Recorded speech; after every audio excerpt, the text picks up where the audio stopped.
Hello friends, welcome to the class of physics junction. Myself R Chandra. आज हम लोग बात करेंगे question number 32 S Verma. The chapter is 24 kinetic theory of gases. देखिए इस क्वेश्चन में क्या बोलता है। A container of volume 50 CC contains air जिसका कि मीन मॉलिक्यूलर वेट दिया है। तो यहाँ पे हमारे पास एक कंटेनर है और कंटेनर हमारे पास ऐसा है भाई जिसका कि वॉल्यूम है 50 क्यूबिक सेंटीमीटर। ठीक है, तो ये मेरे पास एक कंटेनर दिया हुआ है। ठीक है, इस कंटेनर का जो वॉल्यूम है, the volume is 50 cubic centimetre. It means 50 into 10⁻⁻6 metre cube. Okay, जो इसमें एयर है उसका मीन मॉलिक्यूलर वेट दिया हुआ है। जो एयर है उसका मॉलिक्यूलर वेट कैपिटल एम ले लीजिएगा। This is 28.8 gram. Okay, and is open to atmosphere. ठीक है, ये जो अपना एयर है this is open for the atmosphere. It means atmospheric pressure क्या रहेगा? Pressure 10⁵ pascal. ओके, जैसे 100 किलो पास्कल और 10⁵ पास्कल हो गया। The container is kept in a bath. उसके बाद पहले ये पहली कंडीशन है। अब सेकंड जो अपना सेकंड कंडीशन है, the container is kept in a bath containing melting ice. फिर इस कंटेनर को हमने एक बाथ में ले लिया। ओके, इस बाथ में जो टेम्परेचर है इसी कंटेनर को हमने इधर बाथ में रख लिया। ओके, ठीक है। The container kept in bath containing melting ice. Ice का जो यहाँ पर टेम्परेचर है this is 0 degree Celsius. Okay, ये टेम्परेचर हो गया। अगर मैं इसको केल्विन में कन्वर्ट करूँ, यहाँ पर टेम्परेचर हो जाएगा 273 केल्विन। क्लियर? नाउ बोलता है क्या question, find the mass of the air in container when the thermal equilibrium is read. तो हमको जब थर्मल इक्विलिब्रियम हो जाएगा उस टाइम पे थर्मल इक्विलिब्रियम में हमें चाहिए, थर्मल इक्विलिब्रियम में क्या चाहिए? मास ऑफ द एयर। हमको चाहिए मास ऑफ द एयर। तो फिलहाल यहाँ पर इस क्वेश्चन को हम समझते हैं। देखो, जब ये यहाँ पर थर्मल इक्विलिब्रियम रहेगा, ठीक है, तो इस थर्मल इक्विलिब्रियम में हमको यहाँ पर इसका मास चाहिए। तो हम कैसे बात करेंगे यहाँ पर थर्मल इक्विलिब्रियम में? अगर तो यहाँ पर टेम्परेचर ये रहेगा तो लेटस अब इसी ए पार्ट क्वेश्चन को हम लोग करने जा रहे हैं। अब यहाँ पर अगर मैं आइडियल गैस इक्वेशन लगाता हूँ, ideal gas equation P V is equal to mu R T. Mu is the number of mole. अब म्यू को हम क्या लिख सकते हैं? Mass in gram of the air upon molecular mass in gram. Molecular mass in gram.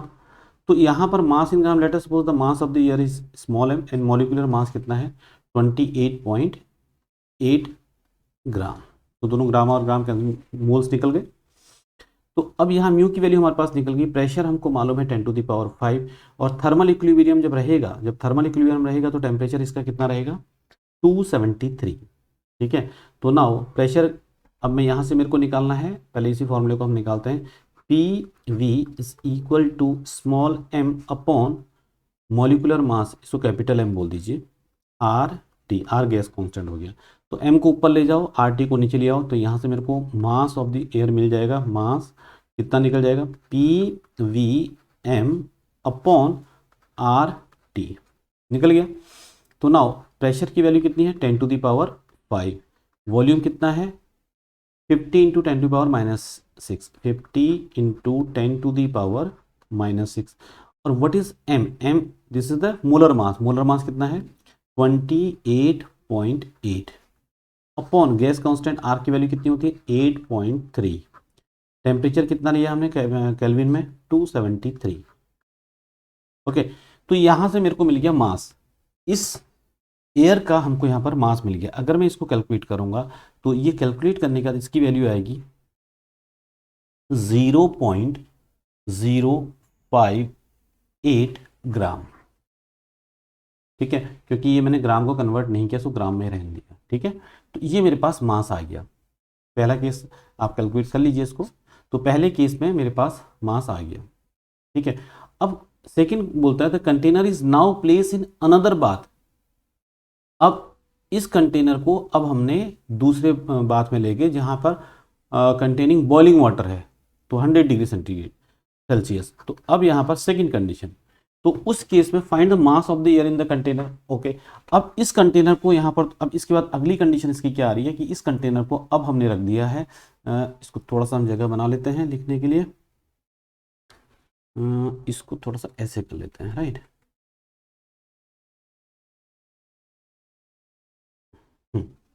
Now the condition, जो second condition बोलते हैं, उसमें बोल रहे हैं कि नाउ इस कंटेनर को अब हमने क्या किया है, इस कंटेनर को हमने रख दिया है एक ऐसे बात में जहां पर कि बॉइलिंग वाटर, ठीक है, 100 डिग्री, या टेम्परेचर यहाँ पर कितना है 100 डिग्री सेल्सियस, तो अगर कैपिटल टी यानी हम बोलें तो 0 + 270 यानी 100 + 273, ये हो जाएगा 373 केल्विन। ओके, नाउ इस केस में बोल रहा है कि अब मेरे को बताइए क्वेश्चन क्या बोलता है,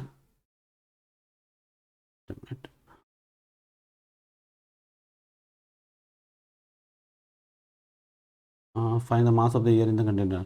नाउ अब मेरे को 100 डिग्री बॉइलिंग वाटर है, यहाँ पर कंटेनर को प्लेस किया हमने बॉइलिंग वाटर चैम्बर में, और मेरे को मास अब बताइए अब होगा क्या जब इसको हम बॉइलिंग वाटर उसमें रखेंगे। यहाँ पर कंडीशन क्या होगी, कुछ जो अपना है क्या, कुछ एयर क्या हो जाएगी, अगर यहाँ पर टेम्परेचर इतना ज़्यादा है तो कुछ एयर क्या हो जाएगी, कुछ एयर निकल जाएगी बाहर, तो कुछ मास यहाँ पर मेरा कम हो रहेगा, तो इसका मतलब मास कम हो जाएगा कि इससे कम हो जाएगा मास, ठीक है। तो मास कितना कम होगा वो मेरे को देखना है, बी पार्ट की बात हम बात कर रहे हैं। तो भाई यहाँ पर भी हम वही बात करेंगे, हमारे पास सिंपल सा फॉर्मूला वही है, mass equal to P V molar mass upon R T, ठीक है। तो अब ये भाई ये तो ओपन ही है, तो प्रेशर में तो चेंज होना है नहीं, यहाँ पर प्रेशर तो वही रहेगा 10⁵। वॉल्यूम कितना रहेगा यहाँ पे, वॉल्यूम भी वही रहेगा 50 × 10⁻⁻6। मोलर मास में भी चेंज नहीं होगा, दैट इज 28.8। गैस कांस्टेंट भी वही रहेगा 8.3। नाउ यहाँ पर जो टेम्परेचर है वो जो 273 यहाँ पर था, यहाँ टेम्परेचर हो गया 373। तो आप देख ही रहे हैं सारी वैल्यू सेम है, बट टेम्परेचर नीचे बढ़ गया है, तो ऑब्वियस सी बात है मास थोड़ा कम हो जाएगा। तो ये जो मास हम निकालेंगे, इस मास की वैल्यू आएगी दिस इज इक्वल टू 0.0468 ग्राम, ठीक है। अब ये बी कंडीशन हमारी कंप्लीट हो गई, यानी कि यहाँ से हमारे पास मास ये निकला, पहले मास आपने देखा था ये निकला था, अभी मास हमारे पास ये निकला, बी पार्ट हमारा हो गया, ठीक है। तो ए पार्ट में हमारे पास पहले मैं इसको और क्लियर कर दूं, क्योंकि मैं इसको रब करूंगा।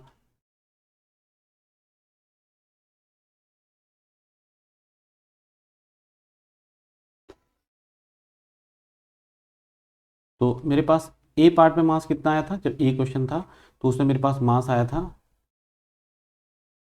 0.058 ग्राम, ठीक है। बी वाला क्वेश्चन जो हमने उसको बॉइलिंग उसमें रखा था, तो मेरे पास मास कितना आया था 0.0468 ग्राम, ठीक है। इतना समझ में आ गया, और फॉर्मूला आपको मालूम ही है हमने क्या लगाया था। नाउ अब इसी में हमारे पास सेकंड पार्ट अगला क्वेश्चन बनता है, तो अगला क्वेश्चन क्या बनता है मैं आपको बताता हूं। नाउ ये बोल रहे हैं next question, the container is now closed. अब इस कंटेनर को हमने कर दिया है क्लोज, जो हमने कंटेनर को नाउ इस पार्ट, अगला क्वेश्चन हमारे पास सी पार्ट का जो क्वेश्चन है, तो जो कंटेनर था हमारे पास now close and place in the melting ice. Okay, अब जो ये कंटेनर हमारे पास था जिसमें कि एयर भरी हुई थी, इस कंटेनर को अब हमने ऊपर से कर दिया क्लोज, ठीक है। तो अब इस कंटेनर को जब हमने यहाँ यहाँ से हम यहाँ गए, और उसके बाद अब थर्ड स्टेज में हमने इसको कर दिया है क्लोज। अब जब हमने क्लोज किया है, तो जब क्लोज किया है और इसको रख दिया कहाँ पर, मेल्टिंग आइस। तो मेल्टिंग आइस का टेम्परेचर आपको मालूम है एट द, ये हो गया मेल्टिंग आइस पॉइंट पे हमने यहाँ पर रख दिया है। तो इस टाइम पर थोड़ा सा ध्यान दीजिएगा, मैं इसको रफ कर देता हूँ।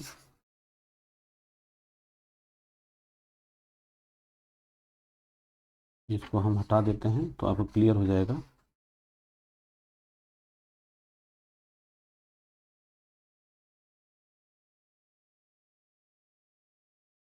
ठीक है ना। अब मेरे को ये मेल्टिंग आइस पॉइंट पे इसको रखा हुआ है, तो मेल्टिंग आइस पॉइंट पे फिर मेरे पास यहाँ पर जो अपना टेम्परेचर रहेगा वो 0 डिग्री सेल्सियस रहेगा। तो मैं temperature is equal to 0 plus 273, it means 273 kelvin रहेगा। तो अब मेरे को find the pressure of the air when thermal equilibrium is reached. अब मेरे को यहाँ पर निकालना है प्रेशर। क्या निकालना है? प्रेशर। अभी तक तो मैं मास निकालना था, अब हमें निकालना है प्रेशर। ध्यान दीजिएगा, ये जो प्रेशर निकालेंगे यहाँ पर वॉल्यूम तो वही रहेगा जो मेरे पास 50 सीसी का था। तो भाई मेरे को वॉल्यूम पता है, that is 50 cubic centimetre, 50 into 10⁻⁻6 metre. Pressure मेरे को फाइंड आउट करना है। अब यहाँ पर व्हाट अबाउट, अगर मैं इक्वेशन लगाता हूँ P V is equal to mu R T, तो मोल्स। अब मेरे पास जो मास यहाँ पर रहेगा ये वाला मास रहेगा, इतना ही तो मास रहेगा, क्योंकि बाकी सेकंड कंडीशन में जब हम ए से बी पे गए तो कुछ उड़ गया एयर। ठीक है, तो ये अब मेरे पास मास ये रहेगा, तो मैं यहाँ से म्यू निकाल सकता हूँ। तो mu is equal to mass in gram 0.0468 upon molar mass that is 28.8। तो अब मेरे पास म्यू की वैल्यू मैं ये पुट करूंगा यहाँ पे, आर पता है, और टेम्परेचर मेरे को यहाँ पर टेम्परेचर हो गया 273। ठीक है, तो मैं प्रेशर निकाल सकता हूँ। Pressure is equal to mu R T upon V, volume वही रहेगा। तो प्रेशर को मैं कैलकुलेट किया, तो म्यू की वैल्यू रख दो 0.0468 डिवाइडेड बाई 28.8, ये तो म्यू की वैल्यू आ गई। आर की वैल्यू आ गई 8.3, टेम्परेचर हो गया 273, एंड वॉल्यूम कितना मेरे पास 50 इंटू 10⁻⁻6, ये प्रेशर आ गया। अब यहाँ पर आप ये देख रहे होंगे, ये जो अपना ये तो कोई यूनिट रहेगी नहीं, ग्राम और ग्राम कैंसिल हो गया। 8.3 ये अपना जूल पर केल्विन पर मोल आता है, ये केल्विन हो गया, और ये नीचे मीटर क्यूब में निकलेगा। ठीक है, तो अब प्रेशर जो मेरे यहाँ पर निकलेगा, this pressure is equal to इतना निकलेगा, दैट इज 73 इंटू 10⁻³ पास्कल, या न्यूटन पर मीटर स्क्वायर भी उसको बोल सकता हूँ। अगर यहाँ पास्कल ना लिखो तो जो मेरा यूनिट निकलेगा that is Newton per metre square, या इसको मैं बोल सकता हूँ 73 इंटू 10⁻³ पास्कल, या इसको मैं बोल सकता हूँ 73 किलो पास्कल। ओके, ये मेरे पास यहाँ पर आंसर आ जाएगा। तो इस ढंग से इसको